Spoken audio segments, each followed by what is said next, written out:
Salut les amis, salut. Nous sommes rendus pour notre deuxième chapitre, la création des utilisateurs dans le logiciel Perfecto.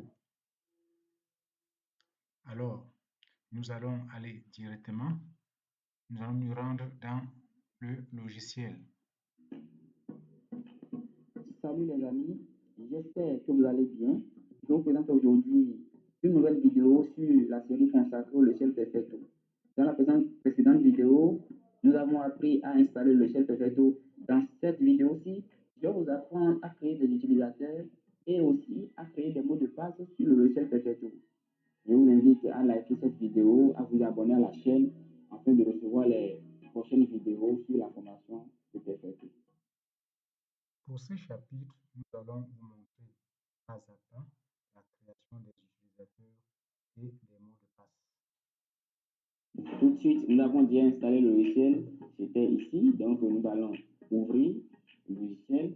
Quand nous ouvrons, nous voyons l'écran de connexion.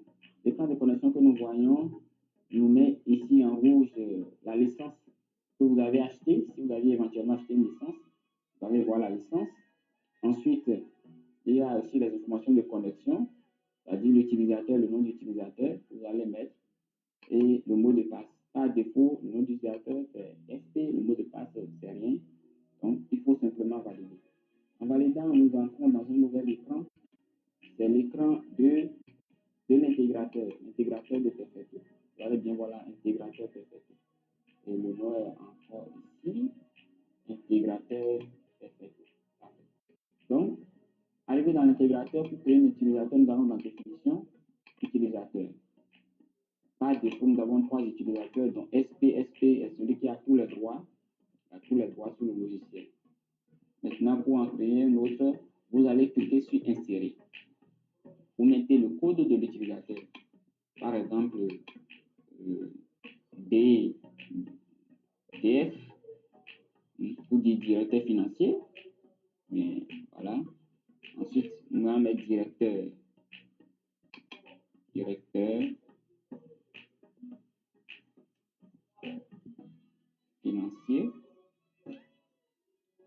Vous pouvez mettre votre nom si vous voulez, le nom et le prénom, le nom, c'est à vous de voir. Ensuite, la catégorie. Administrateur, il a beaucoup de droits, il a tous les droits. Auditeur a tous les droits. Opérateur de saisie ne peut faire que les saisies. Donc, nous allons mettre administrateur. Je vous conseille de mettre administrateur si c'est vous-même. Vous mettez administrateur. Au niveau de accès au dossier autorisé. Ici, il faut donner les droits d'accès au dossier.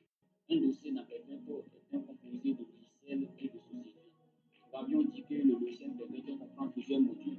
En l'occurrence, le module de gestion comptable, Sysquada révisé, Sysquada simple, un ancien système, SFT, gestion de personnel et d'autres.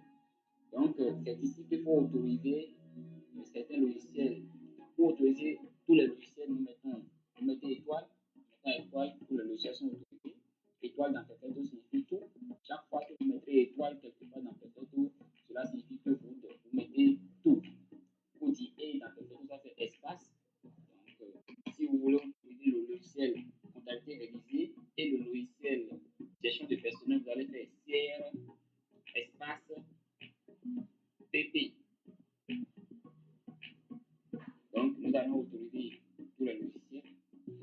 Une fois que tous les logiciels sont autorisés, nous passons aux sociétés. Nous pouvons aussi décider d'autoriser seulement l'accès à une société ou à toutes les sociétés. Avec étoile, ça signifie toutes les sociétés. Ensuite, impression et exportation des dossiers, des données des dossiers. Donc, est-ce que nous voulons autoriser à cet utilisateur à imprimer les états ou à rééditer les états vers un fichier? Donc, nous allons cocher.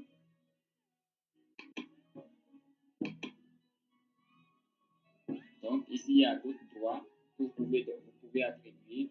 Droit spécifique sur l'intégrateur, création de dossier, sauvegarde, restauration, création. Lorsque vous ne cochez pas, cela signifie que la personne ou l'utilisateur n'a pas le droit de faire cette opération. Donc, lorsque vous cochez, que l'utilisateur a le droit de faire cette opération, tout simplement. Donc, à vous de voir les droits que vous voulez attribuer à vos collaborateurs pour pouvoir gérer les dossiers. Ensuite, le mot de passe. Ici, vous pouvez mettre le caractère minimum. Je vais mettre ici, par exemple, 2 ou 3. Donc, mon mot de passe peut contenir au minimum 3 caractères. Ensuite, vous validez. Après avoir validé, vous cliquez sur le mot de passe pour maintenant définir le mot de passe. Voilà. Ça fait plus de 3 chiffres, donc c'est bon. Une fois que le mot de passe est défini, vous fermez et vous essayez à nouveau. Nous allons voir maintenant apparaître l'utilisateur directeur financier DF. Donc, je rappelle que vous pouvez directement écrire ici DF et ça va apparaître, ou bien vous pouvez aussi écrire SP et le nom apparaît devant là. Donc, DF.